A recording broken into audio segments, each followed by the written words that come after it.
চিন্তা করি যে এমন কোনো কাজ করব না যাতে আমার এলাকার মানুষ, লালমোহন তজুমউদ্দিনের মানুষের মুখ কালো হয়, তাদের সম্মানহানি হয়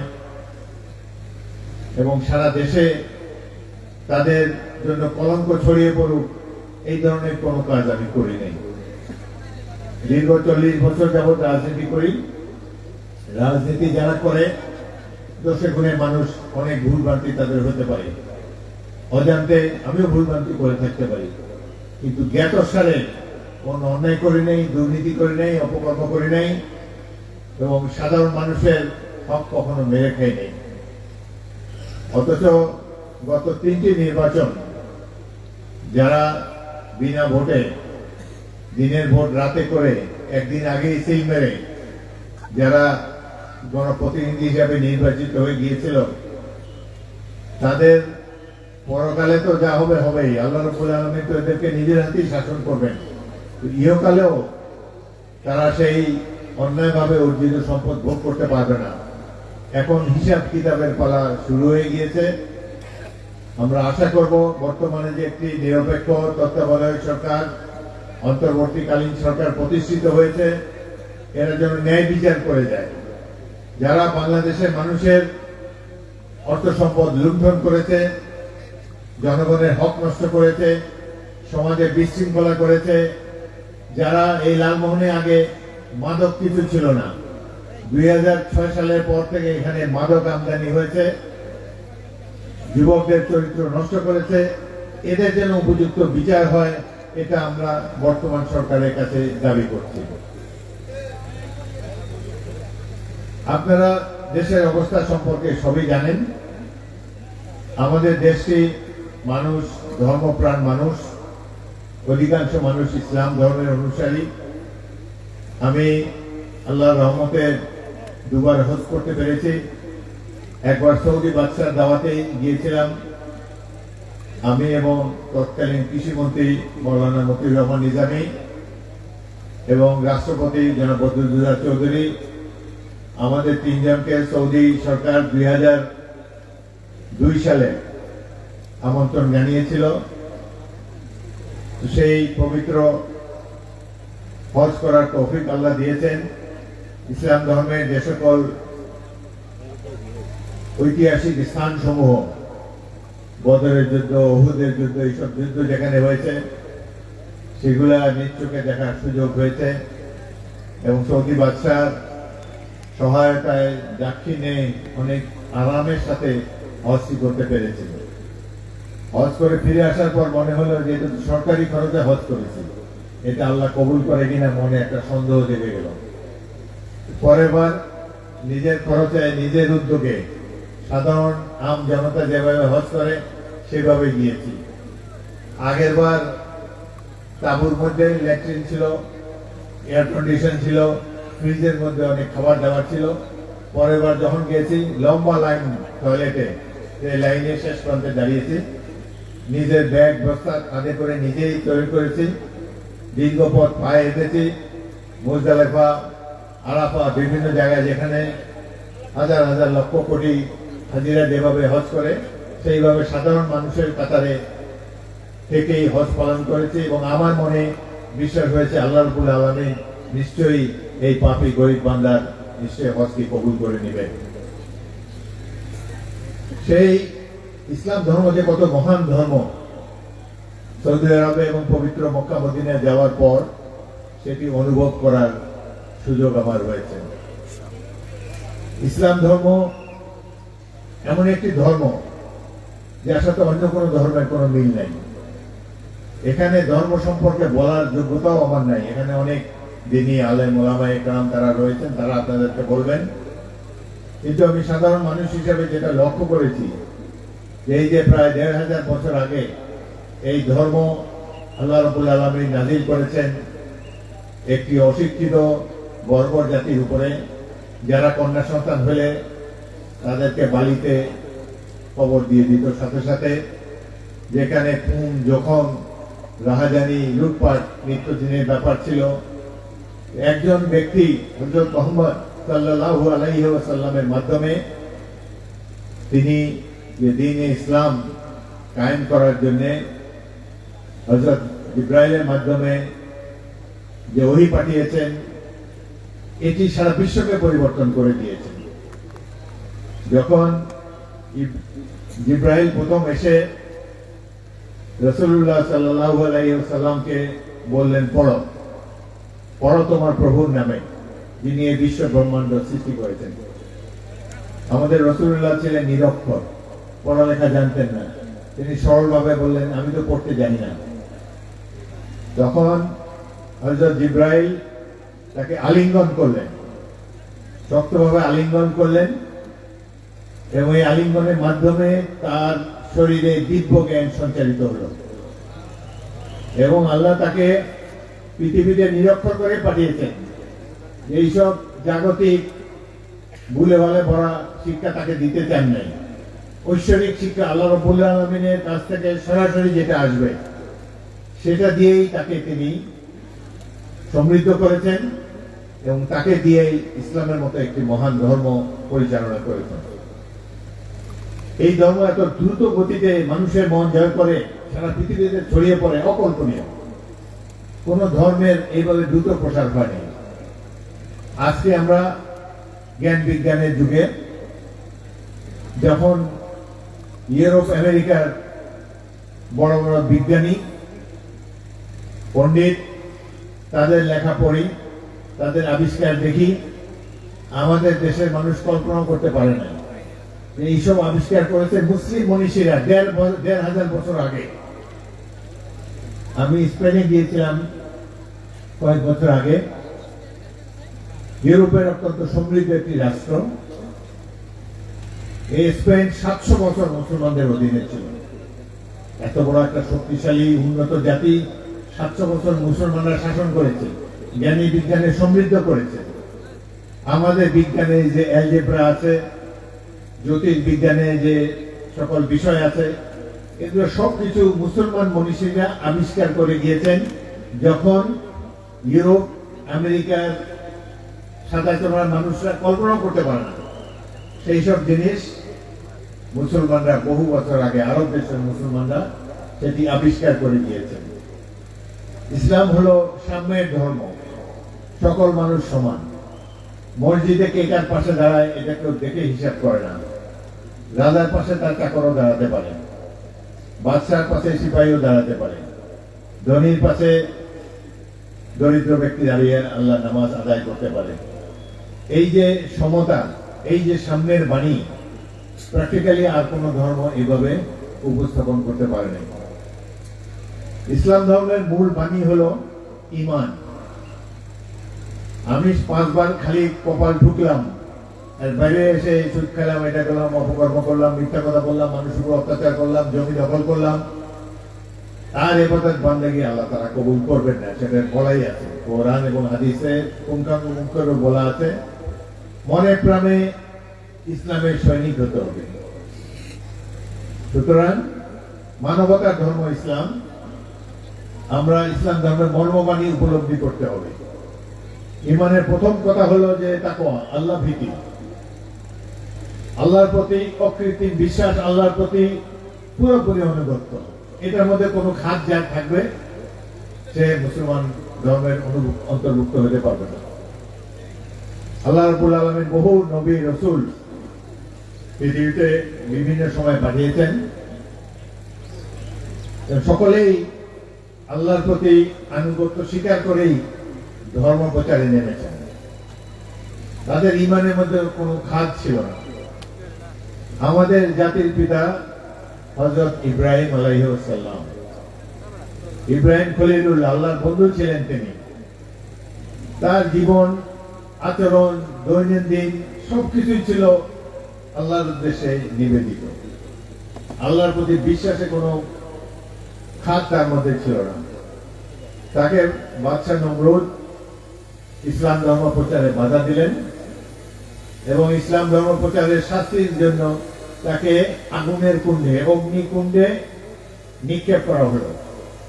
যখন অগ্নিকুণ্ডে ইব্রাহিম আলাইহিস সালামকে ফেলে দিতে যাচ্ছে নমরুদের সৈনিকেরা, তখন জিব্রাইল আলাইহিস সালাম তিনি এসে ইব্রাহিম আলাইহিস সালামকে জিজ্ঞাসা করলেন, আল্লাহর উদ্দেশ্যে আপনার কিছু চাওয়ার আছে নাকি, কিছু বলার আছে নাকি? ইব্রাহিম আলাইহিস সালাম বললেন, আমি আবার কি বলবো, আমার জীবন মৃত্যু সবকিছু যা কিছু সব তো আল্লাহর ইচ্ছাই হবে। আল্লাহ আমার জন্য, আল্লাহ রাব্বুল আলামিন আমার জন্য যেটা নির্দিষ্ট করে রেখেছেন সেটাই হবে। আমার আবার চাওয়া পাওয়ার কি আছে? মরলে মারা যাবো, বাঁচলে বাঁচবো, এইসব নিয়ে আমার কোনো চাওয়া পাওয়া নাই। ইমানের জোর কত বেশি, মৃত্যু পূর্ব মুহূর্তে বলতেছেন আমার আল্লাহর কাছে কিছু চাওয়ার নাই, আল্লাহ যা ইচ্ছা করবে সেটাই হবে, আমি আবার চাইয়া তাকে বিলম্বিত করতে যাবো কেন? তখন আল্লাহ রাব্বুল আলামিন বললেন, হে আগুন, তুমি আরামপ্রদ ভাবে শীতল হয়ে যাও। তখন তাকে অগ্নিকুণ্ডে ফেলে দেওয়া হলো, কিন্তু আগুন তাকে গ্রাস করতে পারেনি, তিনি আরাম অনুভব করলেন।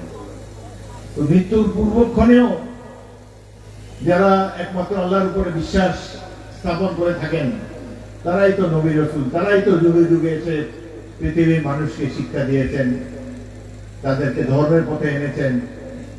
অবিশ্বাস, মিথ্যা, সততা, লুণ্ঠন, পাপাচার থেকে দূরে রেখেছেন। এরা হলো আদর্শ মানুষ।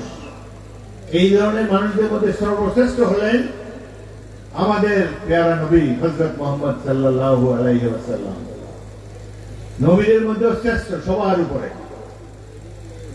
তিনি যখন মেরাজের সময় প্রথম আসমানে গেলেন, সব নবী রাসূলরা সেখানে উপস্থিত ছিলেন। তাকে অভ্যর্থনা জানালেন যে নবীদের মধ্যে যিনি শ্রেষ্ঠ তিনি এসেছেন। হযরত আদম আলাইহিস সালাম থেকে শুরু করে সব নবী রাসূলরা সেখানে উপস্থিত ছিলেন এবং তাদের সেই নামাজে ইমামতি করার বিরল সম্মান পেয়েছেন আমাদের এই প্যারা নবী হযরত মুহাম্মদ সাল্লাল্লাহু আলাইহি ওয়াসাল্লাম। এই ধরনের একজন বিশ্বশ্রেষ্ঠ মানবের উম্মত আমরা কি কাজ করছি? আমরা কি তার শিক্ষার প্রতি কোনো গুরুত্ব দিচ্ছি? আমরা তো এই মাহফিলের বাইরে তার জমিটা দখল করা যায়, কারে কিভাবে খেটানো যায়, কিভাবে অপকর্ম করা যায়, কিভাবে নিজের সম্পদ বৃদ্ধি করা যায়, সেই কাজে আবার লেগে যায়। হুজুররা অনেক পড়ালেখা করে সারা জীবন ধর্মকর্ম করে যা কিছু আপনাদেরকে শেখায়, আমাদের উপরে এটা আসল বেশিক্ষণ থাকে না। জাগতিক প্রলোভনে আমরা বিকৃত হয়ে যাই এবং এই পৃথিবীর পরে যে অনন্তকালের আরেকটা পৃথিবী আছে এটার কথা আমাদের মনে থাকে না। এটা অত্যন্ত দুঃখজনক। তাই আমরা আশা করব এই ধরনের মাহফিলের মাধ্যমে কোরআন হাদিসের যে সকল বাণী আপনারা শুনতে পাবেন, ওলামা একরাম যে ধরনের উপদেশ আপনারা দিবেন, আমরা যেন সবাই সেটা পালন করতে পারি। কত বড় একটা মহান ধর্মের অনুসারী আমরা। আমাদের পয়গম্বর রাসূল করিম বিশ্বের সর্বশ্রেষ্ঠ মানব, তার উম্মত হিসেবে আমরা প্রকৃতই ভাগ্যবান। এটা যেন আমরা অন্তরে উপলব্ধি করি, ইসলাম ধর্মের মর্ম মানি যেন আমরা উপলব্ধি করি। এইভাবে যেন আমরা আমাদের জীবনকে গড়ে নিতে পারি। কত বছর বাঁচবো? 50, 60 পরে খুব বেশি হলে 100 বছর বাঁচছে, এরকম লোক আমি আমার বাবা ছাড়া করে দেখি নাই। খুব কম লোকই দীর্ঘ হায়াত পায়। আমি আল্লাহর কাছে শুকরিয়া আদায় করি, এখনো ভালোভাবে আছি। আমার বয়স আল্লাহর রহমতে 80 পার হয়ে গেছে। এটা আমি মনে করি যে আমার আল্লাহ রাব্বুল আলামিন আমার প্রতি দয়া করেছেন, এখনো সুস্থ রেখেছেন। কতদিন রাখবেন জানি না, তবে যতদিন পৃথিবীতে থাকি চেষ্টা করে যাব মানুষের কিছু খেদমত করার জন্য। আমি সাধারণ মানুষ, কিন্তু এই লালমোহন তজুমুদ্দিনের সাধারণ মানুষের স্নেহ ভালোবাসা পেয়েছি। এটাই আমার জীবনের অন্তত সবচেয়ে বড় সম্পদ। আর কিছুদিন পরে 5 বছর 10 বছর পরে তো যেতে হবে। যাওয়ার সময় এসব জ্যাকেট কিছুই থাকবে না, খালি একটা সাদা কাপড়ে আবৃত হয়ে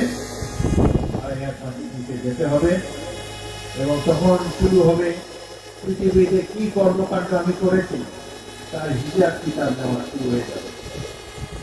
আল্লাহ হলেন সারিউল হিসাব, সবচেয়ে উত্তম হিসাব গ্রহণকারী হলেন আল্লাহ রাব্বুল আলামিন। যা কিছু ভালো কাজ করেছি একটাও মিস যাবে না, যা কিছু খারাপ কাজ করেছি কোনটাও মিস যাবে না। সবকিছু পুঙ্খানুপুঙ্খ রূপে হিসাব আল্লাহ রাব্বুল আলামিন নেবেন। পৃথিবীতে আর কতদিন, তারপরে অনন্তকালের পৃথিবী, সেই পৃথিবীতে আল্লাহ রাব্বুল আলামিনের সামনে আমাদের উপস্থিত হতে হবে, এই কথাটা সবাই মনে রাখবেন। এবং সেদিন যেন কিছু পুঁজি আমরা নিয়ে যেতে পারি। আমাদের তো পরকালে পুঁজি নাই বললেই চলে, তবে একটা ইচ্ছা, নামাজ পড়ে যাই করে যখনই আল্লাহর কাছে আমরা সবাই মনোবাক্যে প্রার্থনা করব যে আমরা পাপী তাপী মানুষ, আল্লাহর নির্দেশনা পালন করতে পারি নাই, আমাদের পাপের কোনো সীমা নাই, একমাত্র আল্লাহর দয়া ছাড়া, তিনি রহমানুর রহিম, তার দয়া ছাড়া আমাদের মুক্তির কোনো পথ নেই। আল্লাহ যেন আমাদের সবাইকে মাফ করে দেন, সেটাই আমরা কামনা বাক্যে আল্লাহর কাছে প্রার্থনা করব।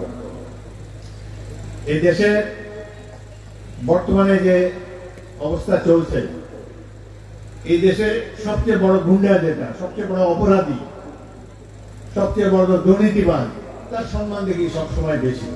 গত 1600 বছর এটাই আমরা দেখে অভ্যস্ত হয়েছি।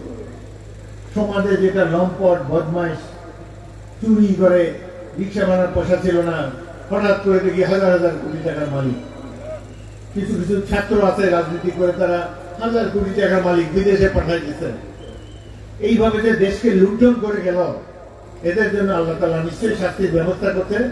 তো পরকালের শাস্তি কে কোথায় দেখতে পাই না পাই, আমরা পৃথিবীতেই তাদের সব শাস্তি দেখতে চাই। একটা অপরাধ দমন ট্রাইব্যুনাল করেছে বর্তমান সরকার, সেখানে বিগত 17 বছরে যারা যারা অপকর্ম করেছে, হত্যা করেছে, গুম করেছে, লুণ্ঠন করেছে, তাদের বিচারের ব্যবস্থা করা হয়েছে।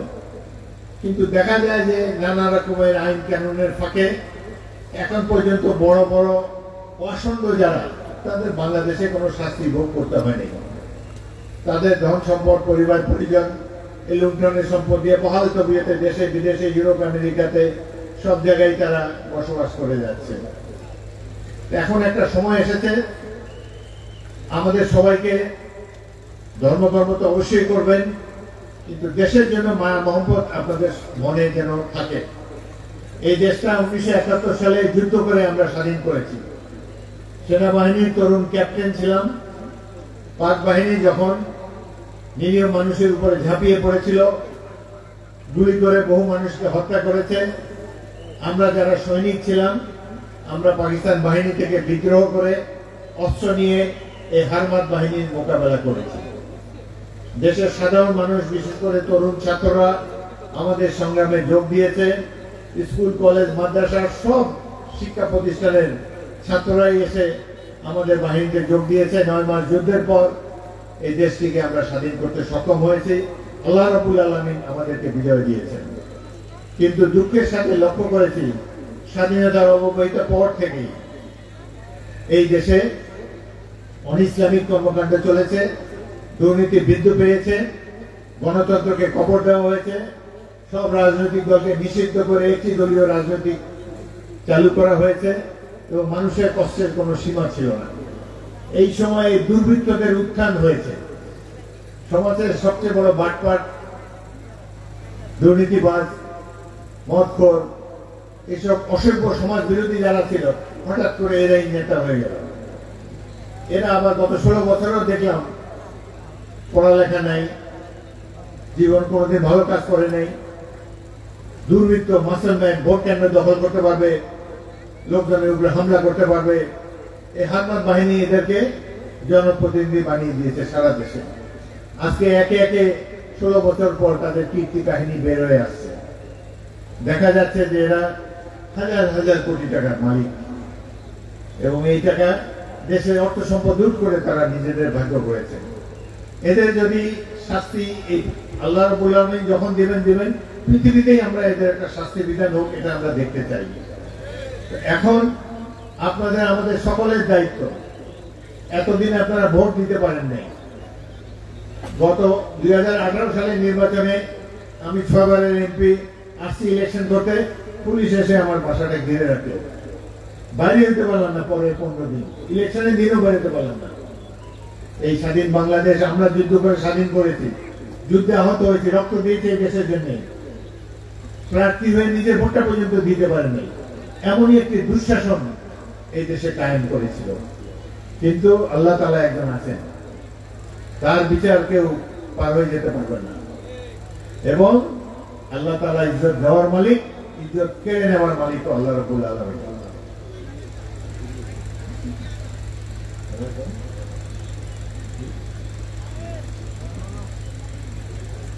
সুতরাং আমরা আশা করি আগামী দিনগুলোতে আমরা এই বাংলাদেশকে একটি উন্নত রাষ্ট্ররূপে গড়ে তুলতে চাই।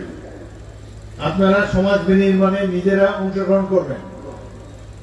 মাদ্রাসার ছাত্ররা ঢাকা শহরে এই আওয়ামী দুঃশাসনের পতন ঘটিয়ে ইতিহাস সৃষ্টি করেছে। যাত্রাবাড়ি এলাকাতে পুলিশ, মিলিটারি, হেলিকপ্টার থেকে গুলি করা হয়েছে, তারপরও তারা পিছু হটে নেই। কি জন্য হটে নেই? কারণ তারা দ্বীনী ছাত্র, ইসলাম ধর্মের অনুশীলন করে, আল্লাহকে ভয় করে, মৃত্যুকে ভয় করে না। এবং ইসলাম ধর্মের প্রকৃত অনুসারী আপনারা এই রাষ্ট্রের মধ্যে সকল প্রকার অন্যায় অবিচার দূর করে দিয়ে একটু সুন্দর বাংলাদেশ গড়ে তুলবেন, এটাই আমরা আশা করি। এই রাষ্ট্রের জন্য আমরা যুদ্ধ করেছি, কষ্ট করেছি। অনেক উলামা একরাম দীর্ঘদিন ধরে ইসলামের মর্মবাণী প্রচার করেছেন, আমরা সেটি ধারণ করতে চাই। আমরা বাংলাদেশে আমরা ইসলাম বিরোধী কোনো কার্যক্রম হোক, এটা আমরা চাই না। রাসূলুল্লাহ সাল্লাল্লাহু আলাইহি ওয়াসাল্লাম যে ধর্ম প্রচার করেছেন, যে ইসলাম যিনি কায়েম করতে চেয়েছেন, আমরা সবাই মিলে সেই ইসলাম কায়েম করব। দুঃখ লাগে যে তাবলীগ জামাতের মারামারি, এগুলা পিছনে কেউ খারাপ লোকেরা ইন্ধন দেয়। নাহলে যারা ধর্ম প্রচার করে, এত নিষ্কলুর লোক, বুড়া বুড়া লোক, তাদের বোঝা নিয়ে দেখি টঙ্গিতে ইস্তেমাতে কত কষ্ট করে, এদের মধ্যেও তারা বিভাজন সৃষ্টি করে দিয়েছে। আশা করবো যে এই বিভাজন কেটে যাবে। ধর্মীয় নেতা যারা আমাদের রয়েছেন, আপনারা দ্বীনি ইসলামকে পূর্ণ মর্যাদায় কায়েম করে দেবেন এবং বাংলাদেশ যেন একটি সুখী সমৃদ্ধ রাষ্ট্র হতে পারে, সেজন্য আমরা সবাই চেষ্টা করব। আর একটা কথা, এই দেশ যুদ্ধ করে আমরা স্বাধীন করেছি, ভারতের গোলাম আমরা কোনোদিন হব না। স্বাধীন সার্বভৌম রাষ্ট্র, ছোট হোক বড় হোক, ধনী হোক দরিদ্র হোক, আমরা একটি মুসলিম রাষ্ট্র, ইসলামের মর্মবাণী আমরা ধারণ করে স্বাধীনতা সার্বভৌমত্বকে ইনশাআল্লাহ আমরা অক্ষুণ্ণ রাখবো। আপনারা আমাকে এখানে আমন্ত্রণ জানিয়েছেন, সেজন্য অনেক ধন্যবাদ। মাওলানা হযরত আব্দুল বারী সাহেবের কথা সবসময় মনে করি এবং তার খুবই স্নেহধন্য ছিলাম। এখন তো আপনারা, আমিও তা বিশেষ কিছু করার সুযোগ নেই, ভবিষ্যতে যদি কোনো কিছু করার সুযোগ আসে সেই জন্য নিশ্চয়ই চেষ্টা করব।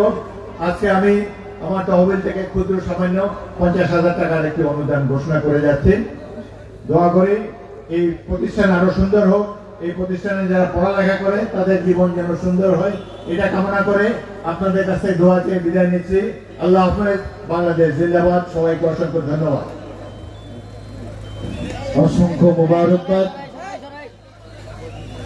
আজকের এই সম্মেলনে আন্তরিক সহযোগিতা করার জন্য সম্মানিত উপস্থিতি, আন্তর্জাতিক মহাসম্মেলনের পক্ষ থেকে আমাদের সাবেক পানি সম্পদ মন্ত্রী এবং জাতীয় সংসদ সদস্য জনাব মেজর হাফিজউদ্দিন আহমেদ বীর বিক্রমকে আজকের এই মহাসম্মেলনের পক্ষ থেকে এই সম্মেলনের প্রধান এবং জামিয়া দারুল উলুম লিল্লাহ মাদ্রাসার সম্মানিত পরিচালক হাফেজ মাওলানা মোহাম্মদ ইমরান সাহেব প্রধান অতিথিকে তার উপহার তুলে দিচ্ছেন।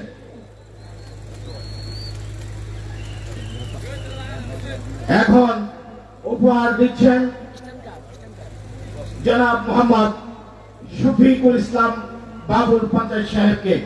পরিচালকের পক্ষ থেকে, মহাসম্মেলনের পক্ষ থেকে গিফট প্রদান করা হচ্ছে। এবার গিফট প্রদান করবেন জনাব সাদেকুর রহমান জান্তু মিয়াকে। আজকের এই সম্মেলনের পক্ষ থেকে আজকে শেষ দিন।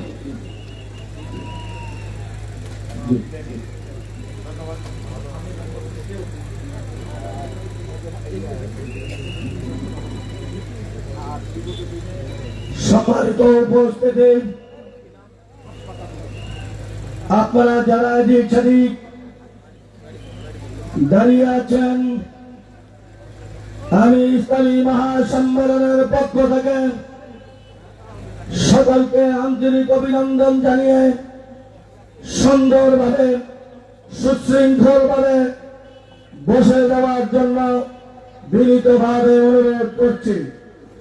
সম্মানিত উপস্থিতি, যারা বিভিন্ন এলাকা থেকে, বিভিন্ন গ্রাম থেকে তথা দক্ষিণ আইসা থেকে নিয়ে ভোলা পর্যন্ত এই ইসলামী মহাসম্মেলনের জন্য অক্লান্ত পরিশ্রম করেছেন, আমরা এই সম্মেলনের পক্ষ থেকে আপনাদেরকে আন্তরিক অভিনন্দন জানাচ্ছি।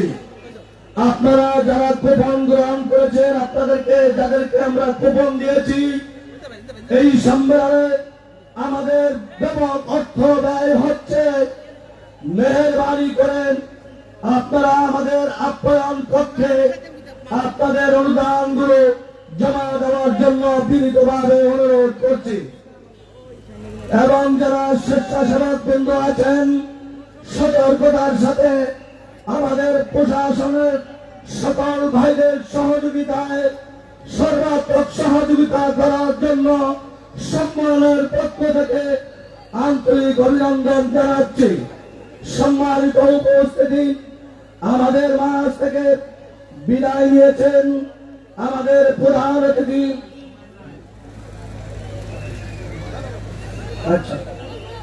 মেজর অবসর হাফিজউদ্দিন আহমেদ বীর বিক্রম।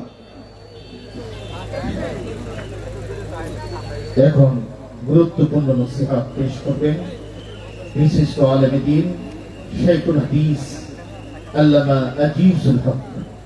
আল্লামা আজিজুল হক।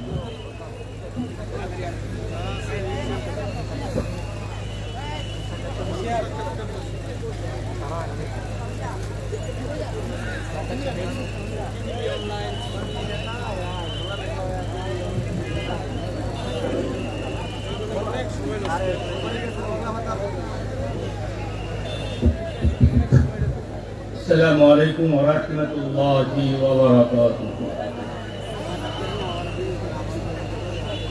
الحمد لله رب العالمين، والصلاة والسلام على سيد المرسلين